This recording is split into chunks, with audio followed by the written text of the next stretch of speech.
uh, terkini menarik sebenarnya ada satu rancangan, satu pendedahan terbaru. Ini panas saya bawakan pada malam ini insya-Allah. Bahawa kalau kita faham Mufakat Nasional sekarang ni dia ada dua parti iaitu UMNO dan juga PAS. UMNO PAS ni bergabung membentuk satu Mufakat Nasional gabungan orang Melayu Islam. Namun begitu, baru-baru ini timbul satu kenyataan mengatakan bahawa Bersatu akan menyertai Mufakat Nasional. Dan ada di antara pimpinan UMNO dan juga pimpinan PAS yang tidak bersetuju Bersatu menyertai Perikatan Nasional kerana katanya bahawa Bersatu ini Perikatan Nasional, Mufakat Nasional kerana Bersatu ini sekarang ini nak buka parti dia kepada non-Muslim. Now, untuk makluman, terdapat maklumat dalaman lah. Maklumat dalaman. Ini rumours lah betul atau tidak. Bahawa dalam keadaan sekarang ini yang membawa Bersatu masuk ke dalam Mufakat Nasional sebenarnya adalah rundingan daripada Zahid Hamidi sendiri. Ini PAS tak tahu. Rundingan belakang ini PAS tak tahu. Sekarang ini kenapa dia nak bawa Bersatu masuk ke dalam Mufakat Nasional? Suka atau tidak, kita kena faham Perhimpunan Agung UMNO, pemilihan parti UMNO akan berlaku tidak lama lagi. Pemilihan parti UMNO akan berlaku tidak lama lagi. So daripada segi kekuatan tu sebenarnya, suka atau tidak, Zahid Hamidi risau dalam keadaan kes-kes dia yang ada sekarang ini.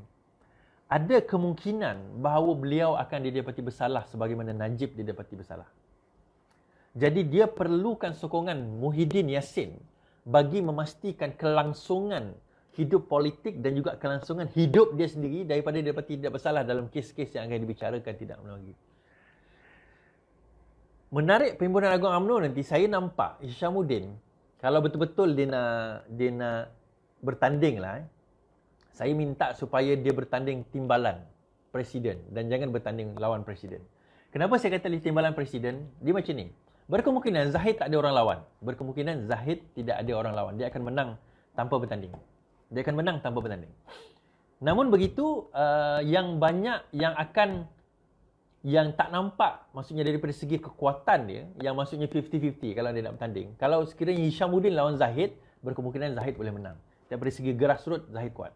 Tetapi kalau Tok Mat lawan dengan Hishamuddin di peringkat timbalan, itu 50-50. Dan kalau sekiranya Hishamuddin pandai, dan dengan nama dia, dengan kedudukan dia ada, dengan keuangan yang dia ada, sebenarnya dia boleh menang timbalan. Dan dia perlu bertanding timbalan je. Kenapa dia perlu bertanding timbalan? Bayangkan kalau dia bertanding timbalan. Sedang dia bertanding timbalan, tiba-tiba Zahid Hamidi didapati bersalah. Bila Zahid Hamidi masuk ke dalam, jawatan presiden akan kosong. So, bila jawatan presiden akan kosong, secara naturalnya timbalan akan naik. So, kalau dia bertanding presiden, tiba-tiba dia kalah, dia tak ada peluang lah. Tetapi kalau dia bertanding timbalan, peluang dia itu ada. So, kita tengok nanti. Dalam Perhimpunan Agung UMNO, saya tak tahu, rasanya tahun ni rasanya. Sebab last, I think 2018 hari tu, dia punya Perhimpunan Agung UMNO ni, pemilihan parti dia. So, kita tengok pemilihan Perhimpunan Agung UMNO ni sama ada akan berlaku satu pertemuan atau tidak di antara pimpinan-pimpinan ini. Dan kalau berlaku pertemuan tersebut, bagi saya ia adalah suatu benda yang sangat menarik untuk kita lihat dan melihat kepada teori yang saya nyatakan sebelum ini, bahawa terdapat usaha untuk Hishamuddin take over UMNO, terdapat usaha bahawa Azmin untuk make sure Hishamuddin take over UMNO. Mereka akan membentuk satu Mufakat Nasional di mana Mufakat Nasional UMNO yang dikuasai oleh Hishamuddin, Bersatu yang dikuasai oleh Azmin dan juga Muhyiddin. Kemudian PAS yang mana PAS ni dia lembu cucuk hidungnya. Dia main ikut je. Siapa yang berkuasa dia akan ikut. Yang penting sekarang ni gaji 80,000, 100,000 dia tu, dia dapat tiap-tiap bulan, itu tak ada masalah. Kalau letaklah apa sekalipun, janji dia berkuasa. Bagi dia tak ada walak dia. Ketaatan dia bukan kepada UMNO, ketaatan dia bukan kepada Muhyiddin, ketaatan dia bukan kepada Azmin, tetapi ketaatan PAS adalah kepada pimpinan PAS. Dan pimpinan PAS sekarang ini mengatakan bahawa sesiapa yang berkuasa, itu yang kita ikut. Janji sekarang ini kita dapat gaji, kita dapat jawatan, itu yang lebih penting.